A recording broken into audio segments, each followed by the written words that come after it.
Welcome to this episode of the Employee Advocacy and Influence podcast. My name is Bradley Keenan, and I am the founder and CEO of the employee advocacy platform, DSMN8. And today I wanted to talk about the considerations that program leaders need to make if you're thinking about launching an advocacy program or you already have one, when it comes to which social networks are relevant to your program. So something that we get asked quite frequently if we're working with a consumer brand is questions will come up around personal social networks. And so what I mean by personal social networks is that we think about social networking as almost a spectrum. And on one side of the spectrum, you have highly professional social networks. So the obvious candidate would be LinkedIn, but then also people have specific Twitter and Instagram accounts for business. And then on the opposite end of the spectrum, you have Twitter, Snapchat, personal Instagram accounts. And somewhere in the middle, you have Facebook because, you know, some people will have professional Facebook pages. Some people will really use their Facebook as a way to communicate with their family. So it can kind of go in two different directions.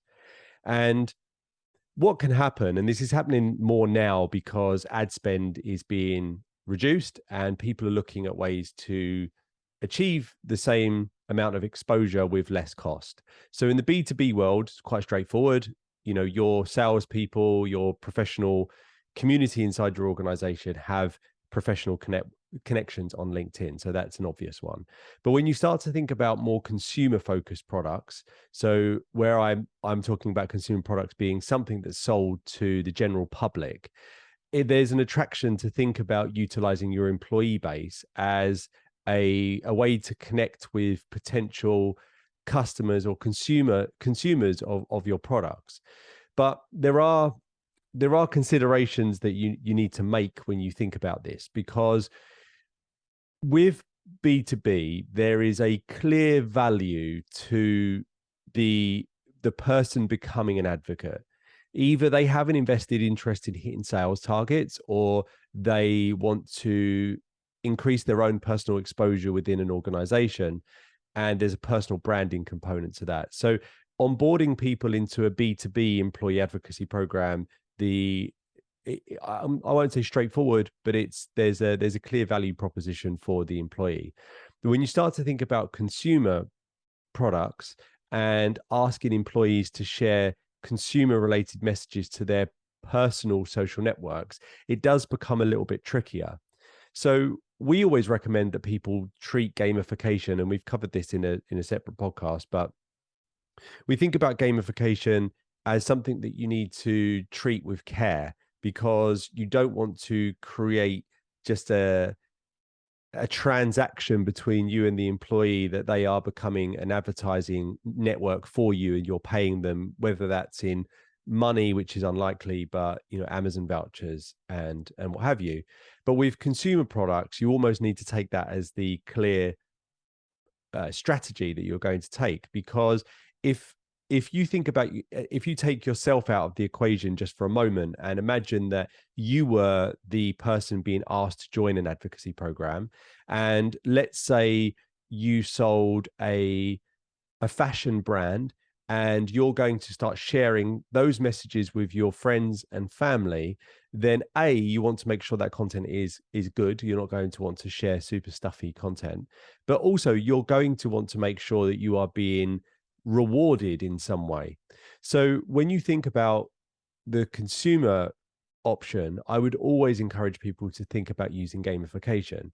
And then when you have this process in place that you're essentially rewarding people for helping you share your message with potential consumers, is you don't have to limit that to employees. You can think about an employee advocacy program, of course, but the way that you can think about this is being more of just an advocacy program. So typical advocates could be, yes, they could be your employees. They could be potential and existing retailers of your product if you have a retail channel. But if you have a following your brand has a following, then potentially your customers could become your best advocates, because the core technology that goes into an employee advocacy program really is the same as a consumer advocacy program. So we're looking to give content to people for them to share with their audience.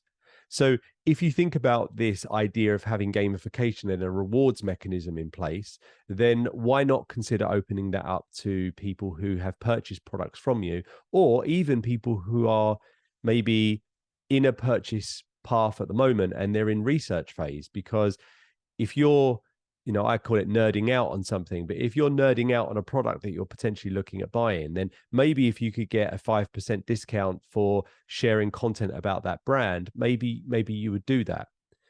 And that kind of brings me on to my next point, because the difference between an employee advocacy program when it's in a B2B world and an employee advocacy, or let's say just an advocacy program for the consumer space, is that there was a good example where Dunkin' Donuts did a really good employee advocacy program with their employees to share onto TikTok, and it got loads of attention. It was in the press, and lots of people were active in that campaign. Now, I don't think it's as active now as it was when it started. So really what that became was more of a campaign than a program that had longevity, because people did it because it was exciting and maybe there were rewards mechanisms in place, but it kind of slowed off, and I think is still seeing some activity, but not the level of activity that it was at the time. So as you think about a consumer advocacy program, then yes, you need to add constant reward mechanisms in, but also you need to keep stimulating that program with new ideas. And maybe that's like with TikTok challenges and things like that, to try and get people to re-engage with the content. So as a final point, you can still run an employee advocacy program with a B2C brand, but think about it more as a B2B2C program. So if you sell a product through the retail channel, then maybe your employee advocacy program is more geared towards educating the channel on your product, as opposed to connecting with end users. And the way that you do that is, using the standard way that people would run an employee advocacy program, in that you're going to focus on professional social networks. And I guess the final thing to leave you with to think about when you are considering this is ask yourself the question, would you share this content to your friends and family? Because if the answer is no, then you won't convince others to do it. So there's going to be considerations in that question. Is the content good? Does it entertain people?